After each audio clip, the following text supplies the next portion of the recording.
Hi everybody, welcome back to the Matt Greer Music Channel. I am your host Matt, and today we are doing what we do many days, and that's just messing around in the studio. I've been making a little house track on one of my favorites here, the PO33. One thing I really like to do with this is, after I've made my music on it, send it through other hardware gear to kind of polish and process the sound. So I thought today we'd just kind of walk through that. If you don't know already, they added an update to the Elektron Digitakt where it can now process external audio through the compressor. That's something I've wanted for a long time. So we're going to play with that. And we're also going to play with the Digitone, because you can do the same thing with that. So we're going to work with the compressor on the Digitakt and the mastering page of the Digitone so that we can see how much we can polish this guy up. And I figured, why not document the process and share it with you guys out there? So if you're interested, stick around. Let's get into it. All right, so first I'm just going to tell you a little bit about the routing that's going on here. So I'm sending a stereo pair out of the pocket operator into the input left and right of the Digitakt first. So it's going to be running through the compressor of the Digitakt. Then we're sending the output of the Digitakt into the Digitone, and we're going to be using the mastering effects page on the Digitone to apply the final sound processing. Now you could do this the other way. I could go into this first and then put the compressor on everything, but since I'm going to be using the Digitone more for the time-based effects, like your delay, your reverb, that kind of thing, I want that behind the compressor. You can do it the other way. There's lots of ways you can approach this, but personally I like time-based effects to be after the compression so that it sort of airs things out rather than tightens it down. So we're going to be going with the compressor first, then into that. So with that being said, I'm just going to start the music here, and I'm going to start applying effects and just kind of narrate what I'm doing as the track plays.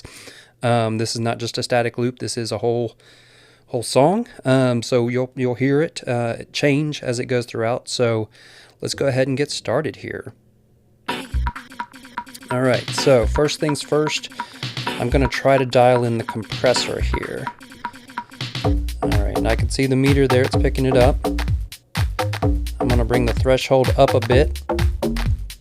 I like a real short attack and longer release most of the time.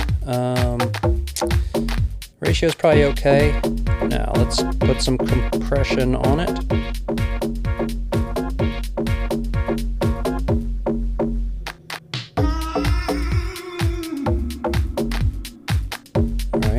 Makeup after the fact.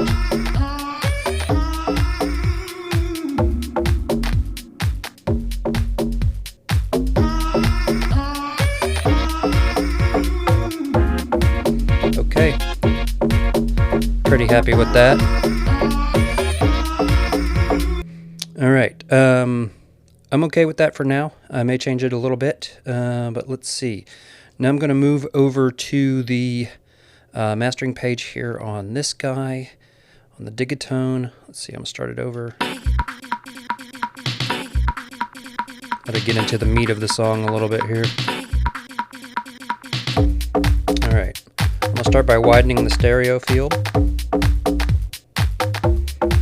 Not too much. I'm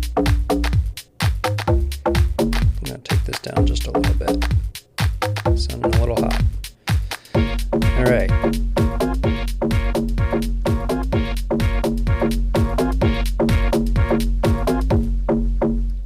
No, I don't like the overdrive. Okay, now let's put some chorus.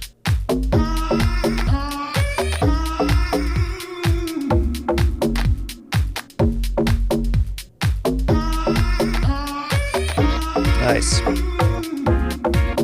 Let's see what's.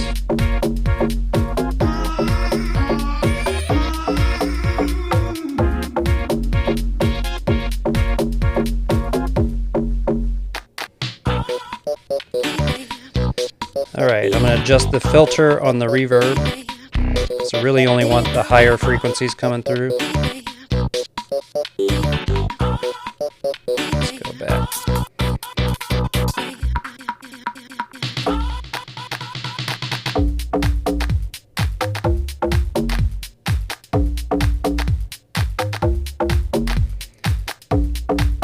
can get more of that donk come through in the reverb.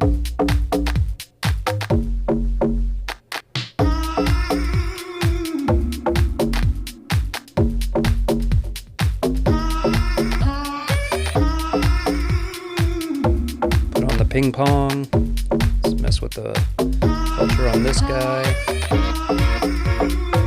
Try to target the percussion.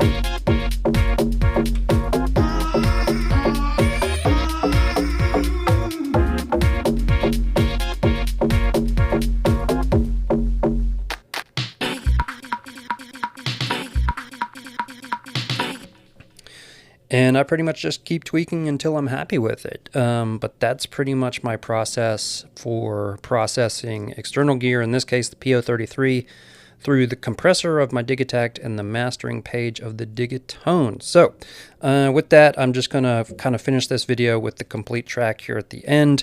If you have questions, let me know in the comments. If you dug it, subscribe, click that thumb up icon. It really does help me out a lot with the algorithm and all that stuff with YouTube. So thanks again for watching, guys. I'll see you later.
Digitakt.